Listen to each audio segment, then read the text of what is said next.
Welcome to Luminescence, Common Sense Spirituality, a show designed to share spiritual insights with you so that you can comprehend the universe and how it functions. You are about to experience raised consciousness. This is a place where spiritual principles are shared with the goal of assisting you to expand your understanding of both the seen and unseen worlds. Luminescence Common Sense Spirituality helps you to discern the timeless truths handed down from wise sages through the ages, from the airy-fairy nonsense that is being taught today. Now, here is your host, Sharon Lynn Wyeth. Welcome to Luminescence Common Sense Spirituality, a show that discerns and disseminates esoteric knowledge and common sense spirituality. Now, I'm Sharon Lynn Wyeth, creator of Namology Science, the ability to know all about a person's personality and the soul's purpose simply from a person's name.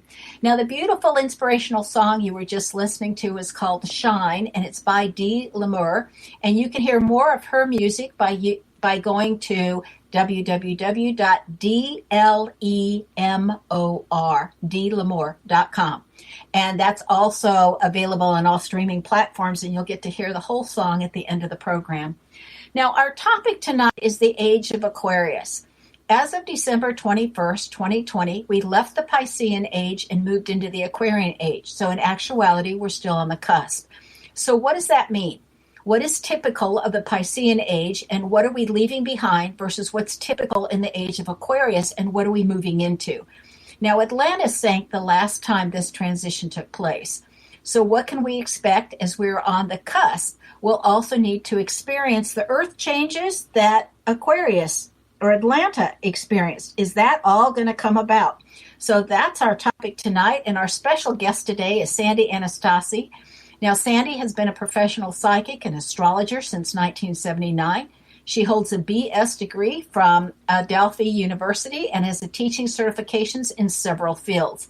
In addition to teaching, she's worked as a safety engineer and owned her own small bookstore for many years before retiring to become a full-time psychic counselor, writer, and teacher. Now, Sandy's writings includes books on astrology, the Kabbala, tarot, as well as psychic development. She's internationally known as a psychic channel, and she's established herself as one of the preeminent teachers of our time. With more than 30 years of experience, Sandy is a leading expert in psychic development, astrology, and tarot. And through her classes, workshops, and lectures and appearances, she's able to share her knowledge to help people enhance their lives. Sandy was a significant contributor to psychic medium John Edwards' website, InfiniteQuest.com, which launched in 2009 and provided valuable insights along some of the nation's top metaphysical teachers for years. She's also appeared on many radio and television shows, and I'll tell you, for those of you that like to just go to one person, one place, Sandy's the one shop all. Her knowledge is incredibly extensive. Sandy, welcome to welcome to Luminescence Common Sense Spirituality. I'm so overjoyed to be here. Sharon, thanks so much for having me on. I think these shows are going to be a game changer for all of your listeners, all of our listeners, and I'm just super excited about the launch of this new show. Congratulations. Well, thank you. Now, Sandy's going to be on every odd month, the second week of every odd month, so you can keep hearing her over and over again as she shares all of her wisdom. So, Sandy, today we're talking about the Piscean Age versus the Aquarian Age. So, Pisces was a water sign, so we did long journeys over water. So, we've already started into the cusp of Aquarius, and we're doing long journeys over the air and airplanes, okay? And in Jesus' time, we had the sign of the fish, and a lot of his apostles were fishermen because, again, it was Pisces. What can we expect in that regard in Aquarian time? Do you think we're going to have another avatar? Sharon, you're watching it launch right now. Everything that's going to be coming into the Aquarian Age is so visible for people, both the good and the bad, right now. Are we going to have another avatar? That's an interesting question. To say that people, and I hope that our listeners will forgive me, but everyone wants to look at Jesus Christ and say he was the avatar of the Piscean Age, but he wasn't the only one. There were many people in different parts of the world who brought out similar religious philosophies all at the same time or around the same time, and all of those people could be called avatars. So, I don't want to step on anybody's feet. I'm like most of your listeners here in the Western world. I'm Christian, and I come from that Judeo-Christian background, but I'm also aware that there are other traditions all over the planet that also promoted extremely powerful religious beliefs, which was a very strong component of the Piscean Age. It was about belief systems and learning senses of values that contributed to everything that you were doing in your world based upon the belief system that you were following. And it's amazing if you ever study comparative religion, which I have, that at the core of almost every belief system on the planet today, every religion, that I should actually paraphrase that, religion has at its core the same belief structure, the same types of values. So even though we might have all been believing in different things, our belief systems were helping us to evolve and to grow and to take a next step in our humanitarian and our humanity evolution. Now, as we go into Aquarius, we have to be a little bit careful, because Aquarius is about man becoming God, not worshiping God outside of self, but worshiping God inside of self. Aquarius, the age of Aquarius, is about technology. The age of Pisces is about love and wisdom and fellowship and working together, and there's a very different feel to it. Do you see it? So as we're moving into the age of Aquarius, we're bringing in technology that is mind-boggling. The age of Pisces, and my guides have told me this, the age of Pisces has been holding on too long. Every age, and I hope I don't get too technical here, but every age lasts a little over 2,000 years. The age of Pisces began right around the time that Jesus was born, which we said, okay, this is our new calendar year. That's how we did that. So, what you're asking me now is there going to be an avatar. I think that we have many avatars on the planet right now who are leading us into the Aquarian Age in different ways. Just as when we began the Piscean Age, we had many avatars coming from different religious backgrounds and religious belief systems that were leading us into the Piscean Age. So as we move into Aquarius, we're seeing the whole thing. We're seeing the good and the bad. And it's interesting that we're having this show. I was thinking about this earlier as I was preparing for it. And I was thinking, so interesting to have a show but that's essentially on the dawn of the age of Aquarius and what to expect when we go into Aquarius at a time when we are really dealing with technological wars on our planet, all over the planet, and whether or not we are going to turn our power over to the, I'm going to use the term tech giants, or whether we're going to continue as individuals, or are we going to turn a component of that power over? Are we going to work together? You see where I'm going with this? We're seeing, because it's the beginning of the age, we're seeing both the good and the bad, and something else is happening. We're having an opportunity to carry on with us all of the really good things that were promoted and developed and that we gathered from going through a 2,000-year period when that age of Pisces was dominant. One of the interesting things that you'll get from some of the writers that wrote around the turn of the century, when I say that, not the 2000 century, but the 1900 century, okay, back 100 years, is that the Piscean Age, the job of it, was to finish the development of the third or solar plexus chakra, and bring us to the point when the heart chakra could open.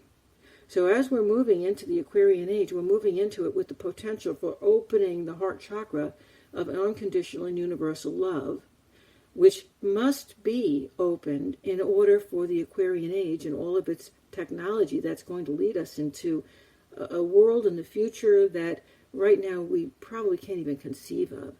But if we embrace that technology without what we've learned from the Piscean Age to help us to handle it and deal with it from a humanistic point of view, we could all end up robots living in what is essentially an anthill of robots. Oh, Okay? it sounds like the Star Trek, with the... Really. Well, don't they say that sci-fi mirrors the future? So many science fiction movies and television shows, the things we saw in them are coming into our world right now. Just the other day, my husband said to me, "You know what I'm waiting for, Sandy?" And I said, "What's that?" He said, I want to have one. I want to have a food processor. I said, "We have one." He said, No. I don't mean that kind. I mean the kind like Star Trek had, where you press the button and whatever it is you want suddenly appears. Oh, wouldn't that be fabulous? That would be fabulous. So it sounds to me like one of the choices you were talking about is like all of us becoming a part of the Borg and an anthill. That's a potential. It truly is. Or keeping our own individuality. Now, the Piscean Age typically is characterized by wars and self-destruction, plagues, pestilence, and water pollution because it's a water sign. And the Aquarian Age is man-made disasters that destruct instead of self-destruction like in Piscean Age, it's more global destruction or community destruction. And so we're on the edge of seeing a lot of that with the wars that are carrying over and our internal struggles. Do you want to make any comments on that? And frankly, I'd rather comment on the really good things. Sorry about that. That's because, okay. Yes, the Piscean Age divided us into wars because all of those religions and, frankly, all of the different economic systems. The Piscean Age was an age of developing all kinds of systems of power, right? And what happened is the result was mine versus yours, not let's get together. Now, that's the negative part of it, but the positive part of it is it evolved universal love. It evolved unconditionality. It gave us values that allowed us to work together, to share together, to respect one another's differences. See, everybody forgets that. Everybody just looks at the whole history of war, but it had good things too, is what I'm saying. So here we are. We really do understand the Piscean Age because we're coming out of it. We in fact, it lingered 100 years longer than it should have. It was hard to pull ourselves out of it. Water can be kind of sticky, right? You mean it took us a long time to dry off?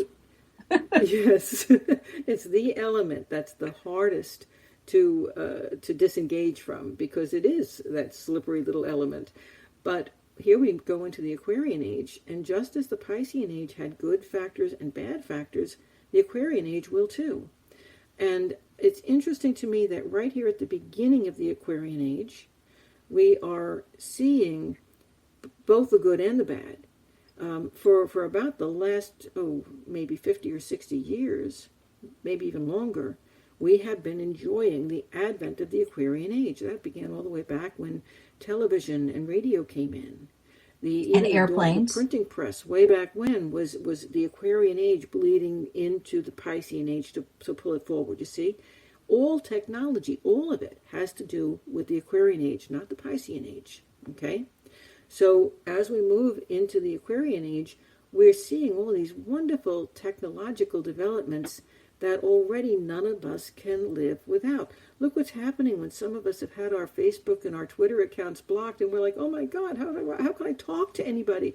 We're so dependent. Our telephone, our Android phones or our iPhones, we're so dependent upon the technology already, and we recognize that this is a joy to have technology that can ease our lives in every possible way, and by doing so, free us up to become more creative, to become more innovative, to work on ourselves, on our own evolution, more than we've ever done before. We don't have to live in a survival mode. The technology will help us to move past this. This is all wonderful, wonderful stuff that comes with the Aquarian Age. And what are the negatives? Well, we've been watching sci-fi movies that showed us the negatives for a long, long time. There's the danger of being addicted to the machine. There's the possibility of people not, literally not taking care of their bodies because they have machines to do everything for the bodies. Think about everything from all of the wonderful Arnold Schwarzenegger movies. He did a lot of sci-fis, and the technology there, and the potential catastrophes that happened in every one of those movies. Those are all possibilities in our future. On the other hand, the safety engineer part of me knows this, and knows this right now. All of the pollution you see in our waters is fixable. The only reason it hasn't been fixed is that it has been in the best interest of the people in control in all the different countries in the world to not fix it. It wasn't monetarily important to them. Okay, let's stop on that note as we're getting ready for our first commercial break. When we come back, we'll also be talking about 1,000 years of peace and prosperity. Stay tuned. We will be right back with Sandy Anastasi and Luminescence, Common Sense Spirituality.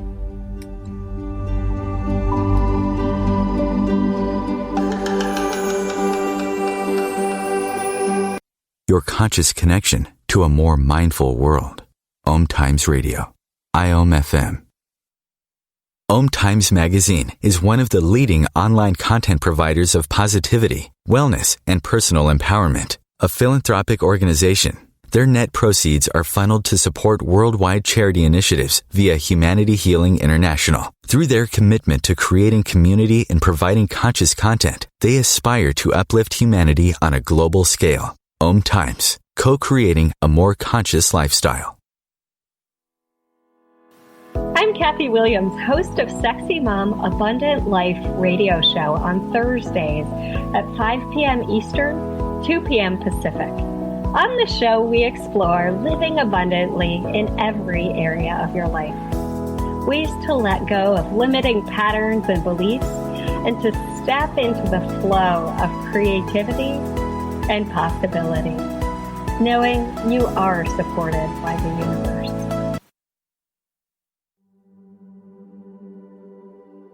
Just by being here, you've shown that you are an action taker and committed to your own growth and transformation. You believe that within yourself, you have everything you need to fulfill your dreams and overcome your life challenges. But how do you access all that? Sandy Anastasi is a psychic, astrologer, coach, and creator of the Anastasi system of psychic development. She has your answers and a special offer for new clients and students. When you sign up for her free newsletter, you'll get a special gift that will help change your life. As thousands of people already have experienced, she will get you there. Go to www.sandyanastasi.com to sign up for Sandy's newsletter now. These are the sounds of a dinner that almost didn't happen. A dinner now served, thanks to people like you. Due to COVID-19, 17 million more Americans may face hunger. Feeding America is helping our neighbors in need. And if you're able, you can too. Donations are being accepted at feedingamerica.org/coronavirus. Brought to you by the Ad Council and Feeding America, 200 Food Bank strong.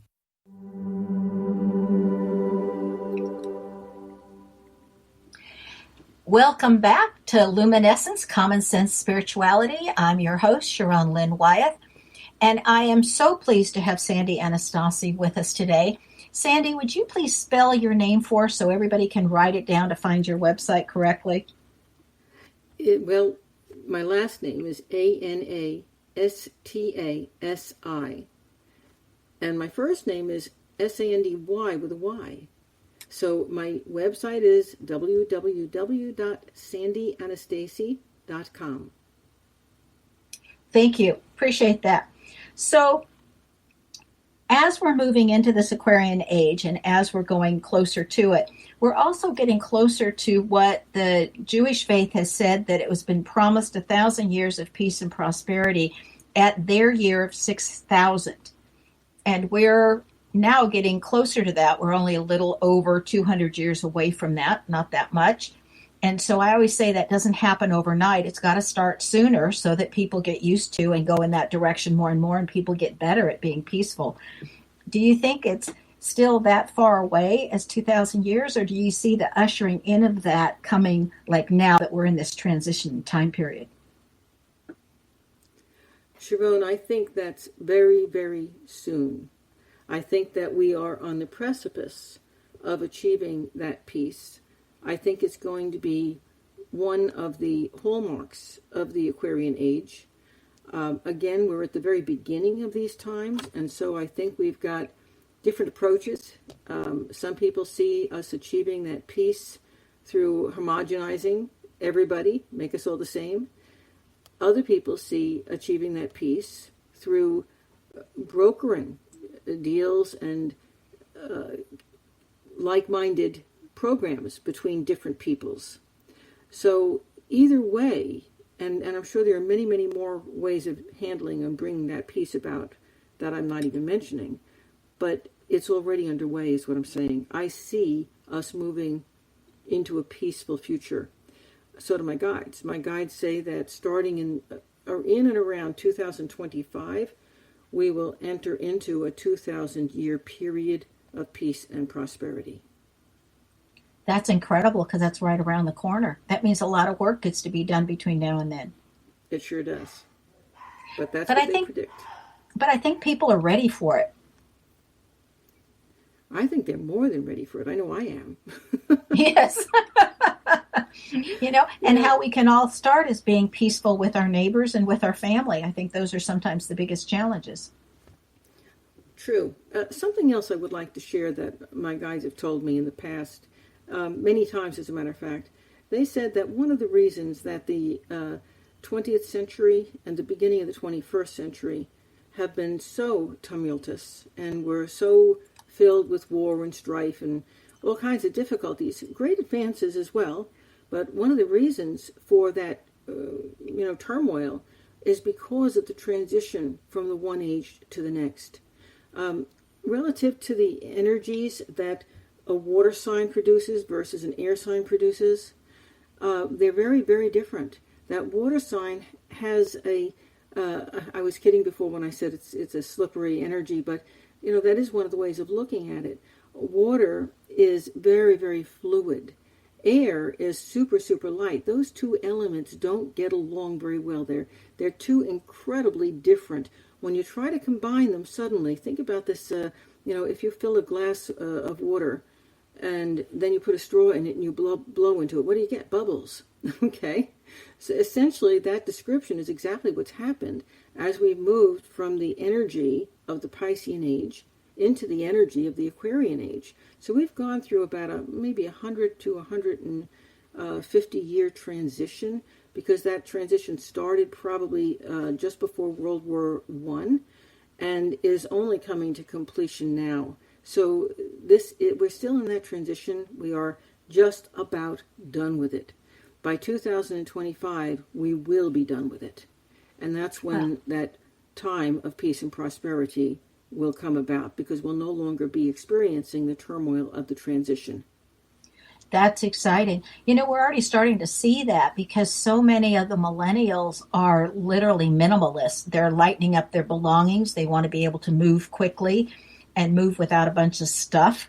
I mean, I look at so many of them that I'm aware of that tell their parents that of a baby boomer generation that get rid of your stuff. We don't want any of it. Don't feel badly if we're going to come in here and sell everything or donate it, because we don't need all these things.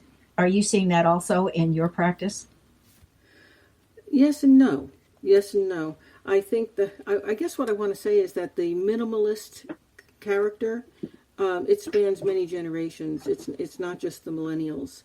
I think that a lot of people have had, and I'm wondering, I'm wondering if perhaps it was an energy that's coming into our world right now that says it's time to cut back on the stuff.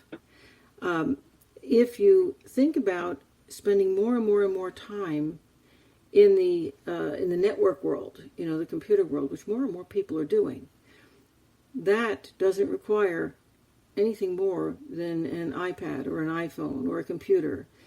And I do think that the younger generations are more connected to all those electronic devices, and living in that world so much of the time makes them spend less time in that outer world that the older generations do. But I don't honestly think that we can say this is just one generation that's doing that. Because I do see older people who are doing the same thing. They're going into they're cutting down on what they're taking from one location to another. Our population is moving around a lot more than it was. Now, right now, during this COVID-19 lockdown, we're not seeing that. But one of my predictions is that as soon as the COVID-19 lockdown lifts in various countries, you're going to start to see movement across the globe like you wouldn't believe.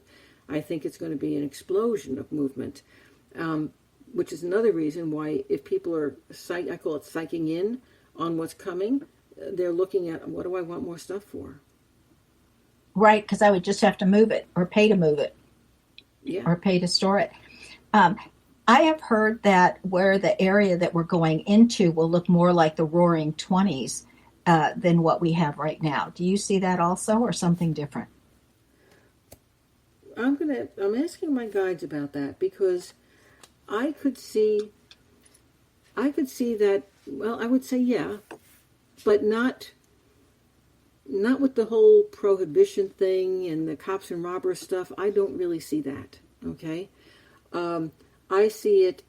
I want to say more of a dawn, an excitement, a rebirthing period, a building period. Oh, wow, what can we build next? What can we create next? I do see, and now this is distinctly Aquarian, I see us as a race of beings paying more attention to the needs of other countries, the needs of people who don't have as much as we have. I see us paying more attention to correcting problems in the world that we have created through our technology. And see, these are all good things. I think because we're at the beginning of that Aquarian Age, we're seeing all the negatives. We're seeing all the problems our technology creates. We're also seeing all the positives and all the things we can do with technology. And that's what I was about to talk about before we broke before, is that as we come into the Aquarian Age, the problems with water pollution are going to be a thing of the past. We're going to be able to fix that. The problems with air pollution, which is very severe right now in most countries, and we don't even realize it. We just got used to breathing it. That's correctable, and we're going to be fixing that problem. All of these things are repairable with the technology that is available. And more things are being created in the health field, in longevity is being increased. It's just going to be this amazing time. And I really feel, I don't see that as Roaring 20s. Roaring 20s is kind of chaos. I don't see it as being chaotic. It's chaotic now because we're moving through that transition. When we're past the transition, it's going to settle out, and I don't see the chaos.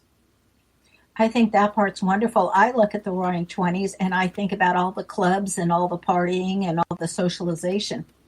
Yep. And I see all the gangsters. No gangsters. Well, I'm personally looking forward to some of the things that have been talking about in this new technology, like med beds and things that can help heal what has plagued people for quite a long time. Oh, how wonderful that will be. I'm in agreement with you there. Can you explain a little bit about med beds? Because I'll bet you a lot of your listeners haven't heard about them. Well, a med bed is a device that you crawl into that kind of looks like a bed with a dome over it. And it works in 3.5-minute segments, is my understanding. And it can literally take your cellular structure and make it 30 years younger and heal whatever is not functioning correctly in your body. And I understand that there's 3 different kinds of med beds. One is intent on healing the physical body, one is intent on healing the emotional body, and the other one is simply a diagnostic tool. So I'm quite excited about those because I see a lot of suffering and a lot of people that have diseases or pain or something that they're living with on a daily basis and just managing. And I think how wonderful to give them back the freedom of movement and the ability to thoroughly enjoy their life again without worrying about their health. How wonderful is that going to be? You know, I mean, and I say without worrying about their health, I think once you do it, you want to take care of your health and be grateful that you got it back and not recreate the same problem thinking, oh, I can just go in the med bed again. Mm-hmm. You know, in the Aquarian Age, Aquarians are known for having a high level of intelligence. So I was thinking that in the Aquarian Age, since we take on the attributes of that sign, do you think the intelligence quotient or the level of intelligence of the average person will also increase? I do. And as I've got to say that as a psychic, I also have a concern about something else.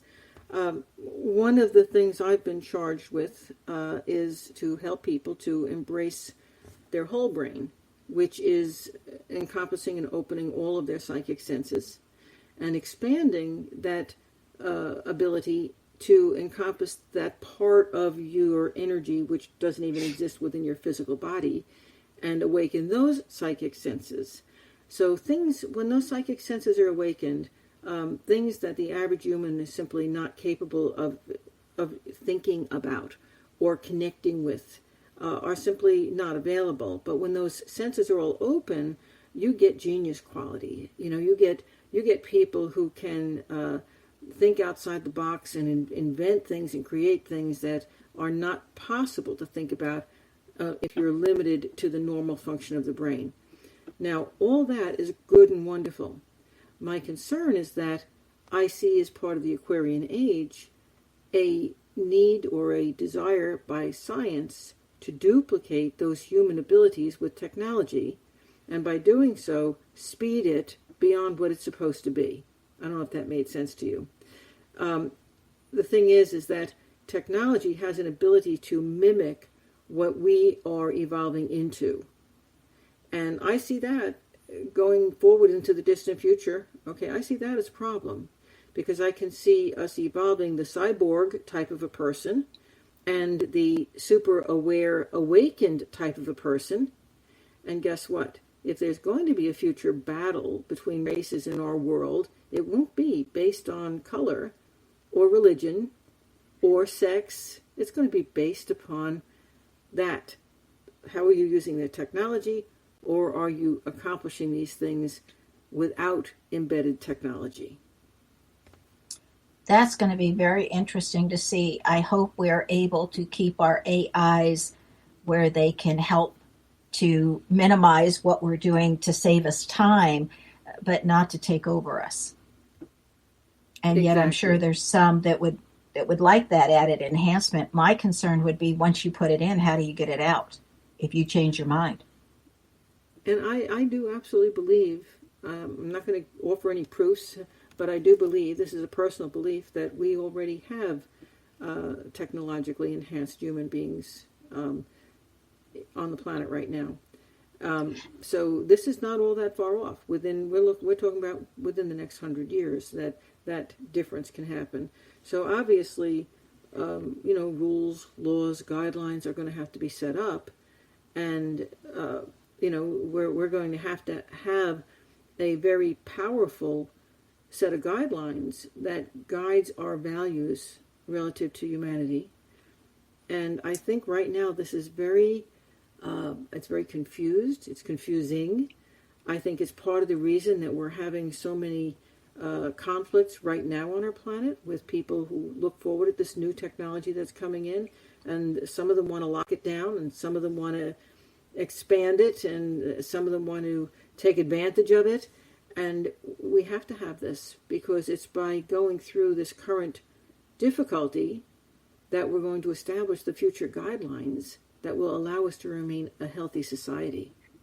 Well, and some of this technology is absolutely incredible and helpful. Like I'm thinking about cochlear implants for people who are deaf and choose to want to be able to hear, and that allows them to hear. Or people that have lost a leg or an arm or a limb, and that limb is being replaced and then managed by the brain through technology. So that's going to be a real battle on what is acceptable or ethically correct to do, and what's correct for the individual versus what is taking it beyond and not ethical to do. Absolutely. And I look at things, I worked at Walter Reed for a while during the Vietnam days when Walter Reed was the amputee center for the armed services.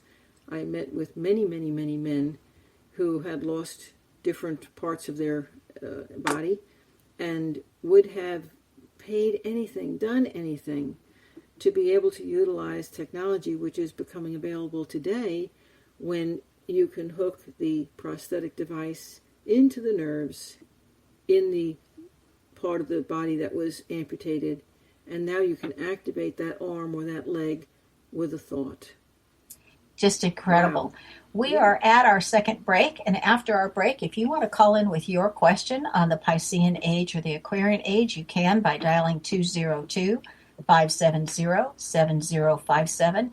Again, you can call in this next segment at 202-570-7057 when Luminescence Common Sense Spirituality will be back with Sharon and Sandy. Stay tuned.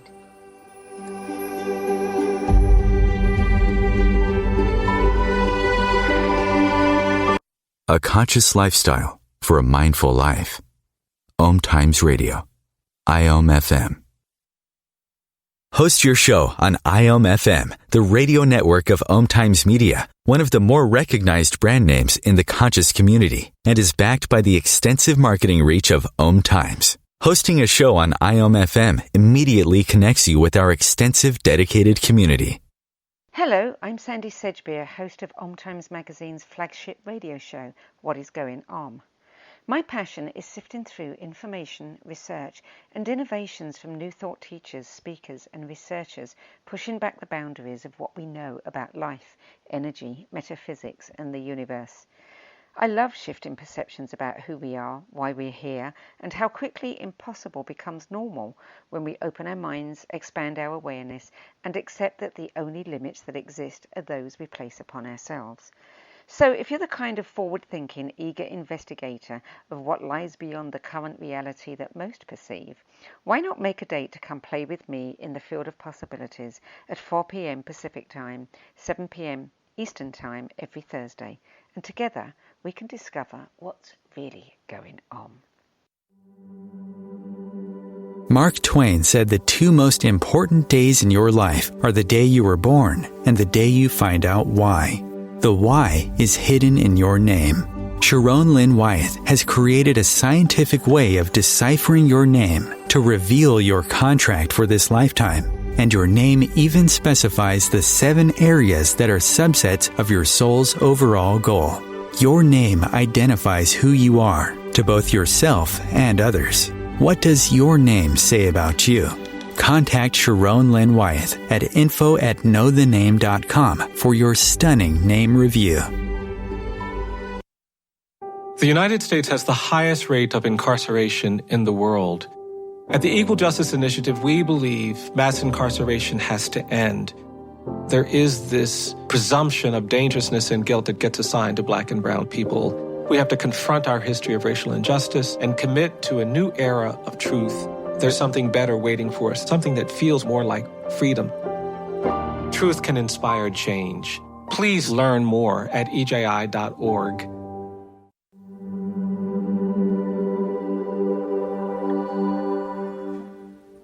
Welcome back to Luminescence, Common Sense Spirituality. I'm your host, Sharon Lynn Wyeth, and our special featured guest today is Sandy Anastasi, who will be back with us every odd month on the second week of the month. Sandy, I had some emailed questions in for you from people that knew that you were going to be on today. And the first one says, according to Atlantean prophecy, in 2183, at that year, Russia, Greenland, Alaska, India, Iran, and Turkey shall be underwater. All coastlines disappear in America, and the new land will raise up in the Pacific Ocean. Are you seeing anything like that, and possibly some of that coming and being foretold is what's causing people to move all around the globe, or what are your thoughts? A lot of different questions there embedded in one. I'm not familiar with that particular prophecy. There are so many. I can't really talk about the validity of it or not, okay? I've got no information. But what I can share, a very, very well-known medium who's passed now, by the name of Eileen Weinstein, was also someone who saw earth changes beautifully. And a long, long time ago, I did a reading for this wonderful lady. And in the middle of the reading, I began to see literally panoramas hanging in the air in front of me, kind of like literally paintings hanging there that I could see what was going on with earth changes. And what I saw was quite different from what the person who asked that question says the Atlanteans predicted. And now relative to the United States, and I didn't get a time period on it. I don't have a date, okay, but I got that Japan was going to be disappeared under the ocean, which is starting because of the nuclear leakage and the earth plate moving forward over there. So that is actually starting. So I've got a little bit of proof of that. Japan is heading downwards. Only parts of those islands will survive. We already have some islands in the Pacific that are going underwater as the water tables rise. I got that there's going to be a huge rift between what would be California and the rest of the country, but more than California, going all the way up the country, like an inland ocean. Now, that ocean was actually there many millions of years ago. It looked like that ocean was coming back. I also got a lot of hot pots, things that looked like the area of Yellowstone, but down around the Grand Canyon area. On the East Coast, I got parts of the East Coast coastline having disappeared, but not all of it. And I got parts of the Florida East Coast coastline having gone underwater. Oddly enough, the West Coast, the Gulf Coast of Florida, looked like it was actually being raised, coming up. I didn't look long enough, hard enough to see what was going on in the European arena. Now, why was that possible? Because it was actually Eileen's gift, but I tapped it when I did her reading, so I got to get a little bit of a wonderful experience there. What would it really be like to see Earth changes in real time? They did not give me a time period. I got no dates on that. The only thing I have a little bit of information on is what's happening in Japan and the Indonesia area, because some of it's already started with the volcanic ring, etc., etc. Now, you threw in kind of another question at the end of that, so maybe you can kind of go back and mention that, because Sharon, you took me off in another direction. I went for the first part of the question, not the second part of the question, but I'd be glad to answer that as a separate question. What was it? They saw new land raising in the Pacific Ocean. Okay, and as far as that's concerned, again, I've got no information on it, but it certainly is a possibility. Okay, I do know that there was a landmass in the Pacific Ocean, and that existed before Atlantis and part of the time with Atlantis, and that was called Lemuria. And again, you know, people who study history and paleontology, etc., say, oh, that's a mythical thing. I have, and this might sound totally off the wall to your listeners, but I have past lives of having lived there. So for me, it was very real. The other question that was emailed into us ahead of time said, during the Atlantean time periods, they used crystals like where we use gas and electricity, but they used crystals to guide their airplanes and things that flew in the sky, and crystals as their mode of getting things done. And so do you see that crystals will be utilized again in this manner? Are already being used. Your watch is being powered by a crystal, most likely. We have them in use industrial and have for quite some time, so we're already tapping the power of crystals. I don't know if we will do it to the degree that the Atlanteans did, and not just because that might be a racial memory that says, no, don't go here, but also because we're evolving different methods of tapping energy. You see, what was going on with the Atlanteans used the crystals is that they were combining the crystal energy with human energy. And we haven't yet even tapped human energy. We're only at the point right now where we're beginning to accept that there really is a human energy field that we people in the New Age arena call an aura. Okay, that people are only now beginning to accept that auras are real.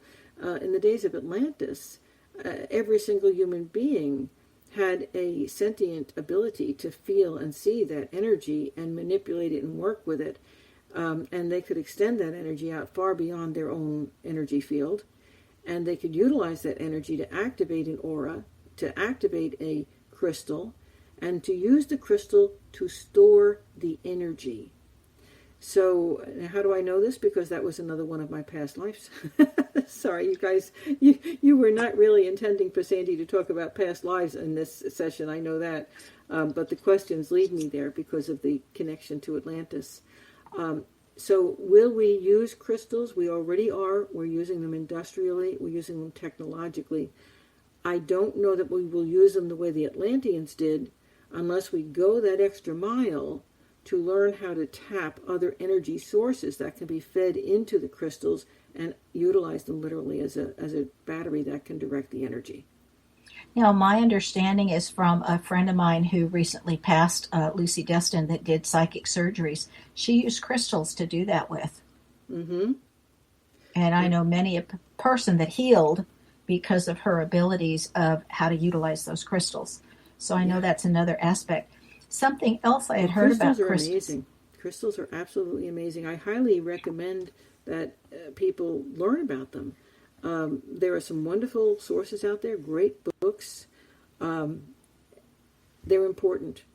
You can do things with the crystals that will heal you, that will protect your energy field. Crystals do work. We can still use them the way the Atlanteans used them. I just don't know that in a mass way in our society, we're going to get back to using them that way. It might happen. I don't know.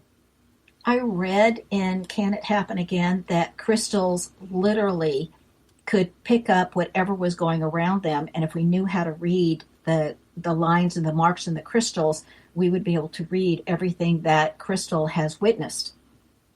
So that they're history keepers. Mm-hmm. Yeah, so that makes a lot of sense.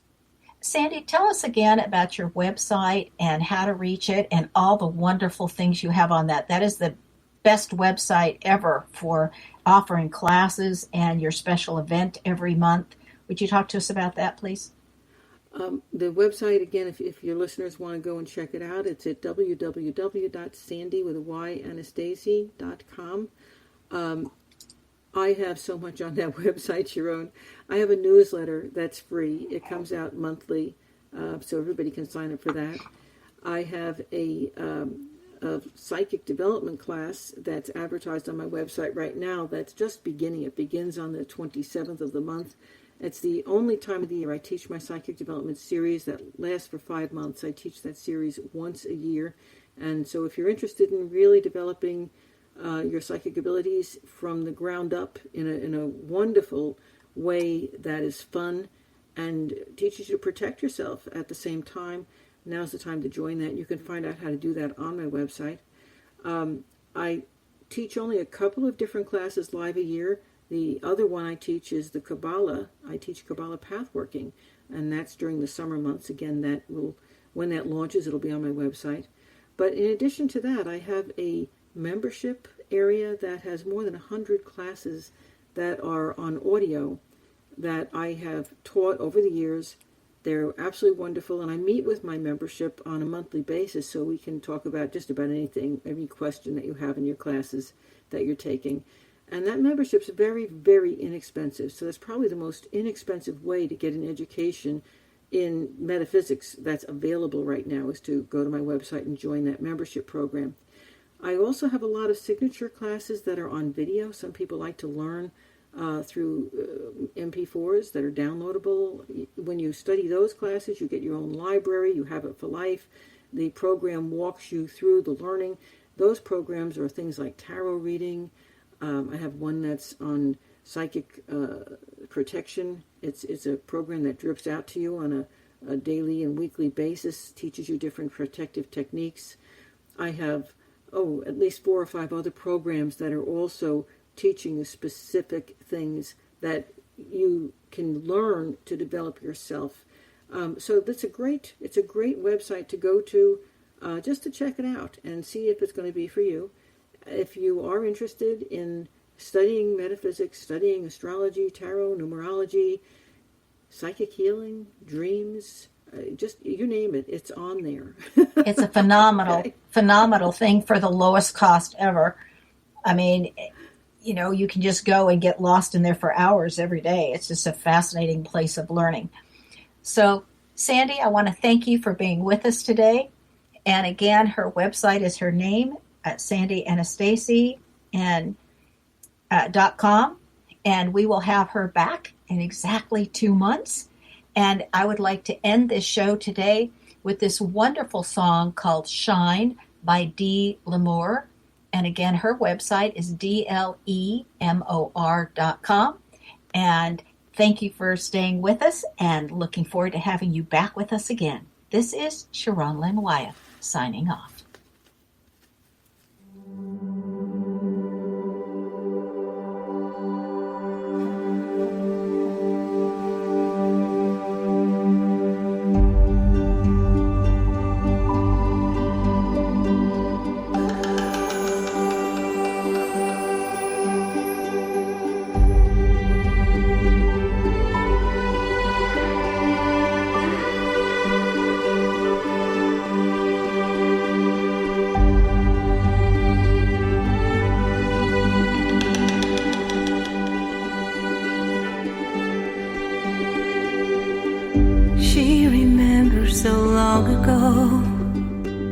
Gazing in the mirror, an image of an angel smiling back at her. No wounds or imperfections, just beauty and its glow. Her laughter and her heart, a reflection of her soul. And I want to shine like the sun and smile to stop the rain. And I want to dance with the wind and believe in dreams again.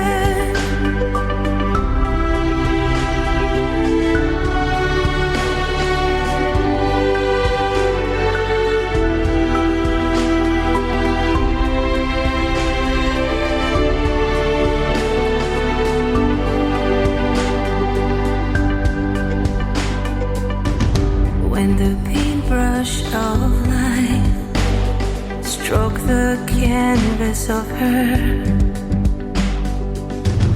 the light slightly dimmed, her reflection unseen, and all that she knew